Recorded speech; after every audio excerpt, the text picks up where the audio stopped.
Orphanage rules. Alright, kids, let's go over the house rules. 1. Never leave your room with the lights on. 2. Put a nickel where you last saw the cats. 3.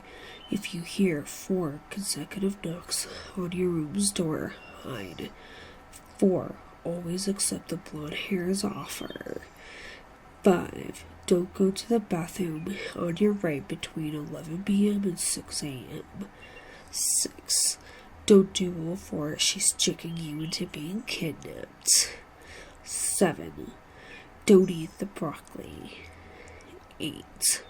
If the nickel for Rule 2 dissolves in front of your eyes, you know the cat is coming to claw your organs out.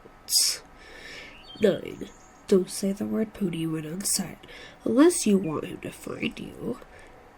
10. If it is cold outside, hide from the deadly frost. Hope this helps you with your stay at the orphanage, and remember, we all love you here.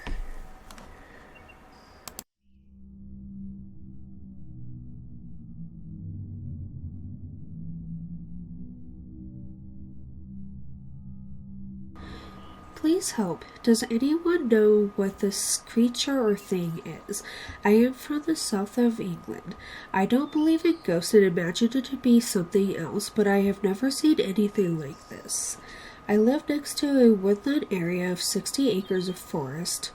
England isn't really known for its predators, especially down here, apart from a big cat that escaped, which is now long dead. It was winter at 6 a.m., so it was still dark, and I was walking my dog by the woods and enjoying the birds chirping. Suddenly, all of the birds stop, although I can hear one bird still chirping and about 5 meters from me. As I look to my side, I am met with a gaze looking back at me. It was no bird. It was almost too dark to see a body. The tree was sitting next to the street lamp, and apart from the outline of what seemed to be human, it was 4 feet tall and had weird glowing eyes. At first I thought I was seeing things because I was half asleep. I tried to ignore it but couldn't after my dog saw it. She became very defensive and wouldn't leave my side, for the exception of trying to pull me away from it. I am still half asleep and this thing keeps running to my door and back to the woods. So what the fuck is this thing and how do I make it go away?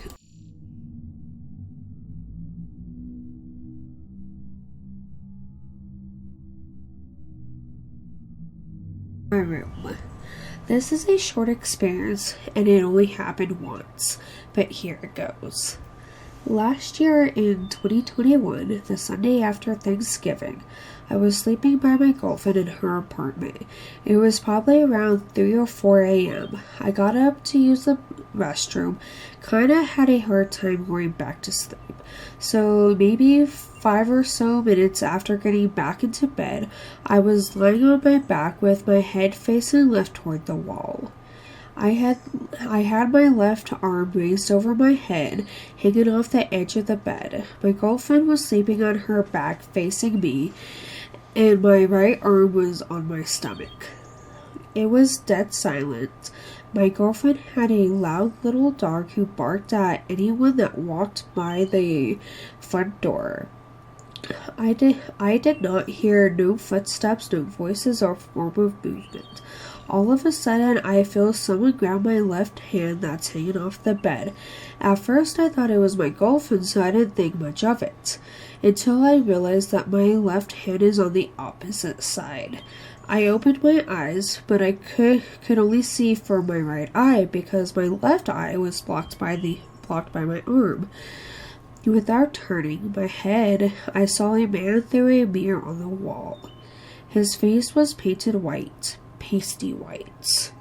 He had shoulder-length hair that was curly and a light, dirty brown color hair. I could only see what the night light in the room illuminated. It was definitely a white man with a very strong built body type. He had no clothes on from what I could tell, and he was holding something in his right hand. It was like a stick with something brushy at the end of it and was hovering over my stomach. Man, I thought someone broke into my apartment. Something I didn't know. Still, no noises at all. The movement and the grip of his hand was hard at all. I was looking at him for like a good 10 seconds. I finally woke up the courage to turn my head and get a visual of this man, but he vanished, and when I looked back the other way, the mirror I saw him in through vanished as well. I woke my girlfriend up and immediately told her what happened. I didn't know if this had anything to do with what happened, but I am Native American, and when I told my traditional relatives about it, they gave me a possible answer to what I saw. I live in the heart of a city in Arizona, by the way.